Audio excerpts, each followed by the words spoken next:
Blackstone Audiobooks presents Captain Blood, His Odyssey by Rafael Sabatini.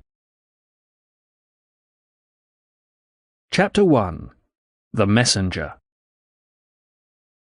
Peter Blood, Bachelor of Medicine and several other things besides, smoked a pipe and tended the geraniums boxed on the sill of his window above Water Lane in the town of Bridgewater. Sternly disapproving eyes considered him from a window opposite, but went disregarded. Mr. Blood's attention was divided between his task and the stream of humanity in the narrow street below, a stream which poured for the second time that day towards Castle Field, where earlier in the afternoon Ferguson, the Duke's chaplain, had preached a sermon containing more treason than divinity. These straggling, excited groups were mainly composed of men with green boughs in their hats and the most ludicrous of weapons in their hands.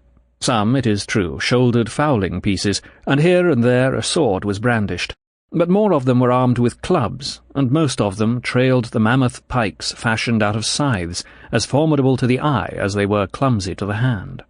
There were weavers, brewers, carpenters, smiths, masons, bricklayers, cobblers, and representatives of every other of the trades of peace among these improvised men of war. Bridgewater, like Taunton, had yielded so generously of its manhood to the service of the bastard Duke that for any to abstain whose age and strength admitted of his bearing arms was to brand himself a coward or a papist. Yet Peter Blood, who was not only able to bear arms but trained and skilled in their use, who was certainly no coward, and a papist only when it so suited him, tended his geraniums and smoked his pipe on that warm July evening as indifferently as if nothing were afoot. One other thing he did. He flung after those war-fevered enthusiasts a line of Horace, a poet for whose work he had early conceived an inordinate affection. Quo sceleste ruitis.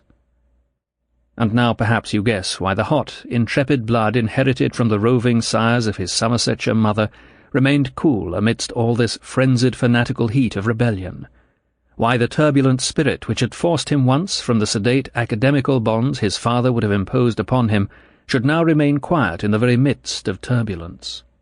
You realize how he regarded these men who were rallying to the banners of liberty, the banners woven by the virgins of Taunton, the girls from the seminaries of Miss Blake and Mrs. Musgrove, who, as the ballad runs, had ripped open their silk petticoats to make colours for King Monmouth's army. That Latin line, contemptuously flung after them as they clattered down the cobbled street, reveals his mind. To him they were fools rushing in wicked Sample complete.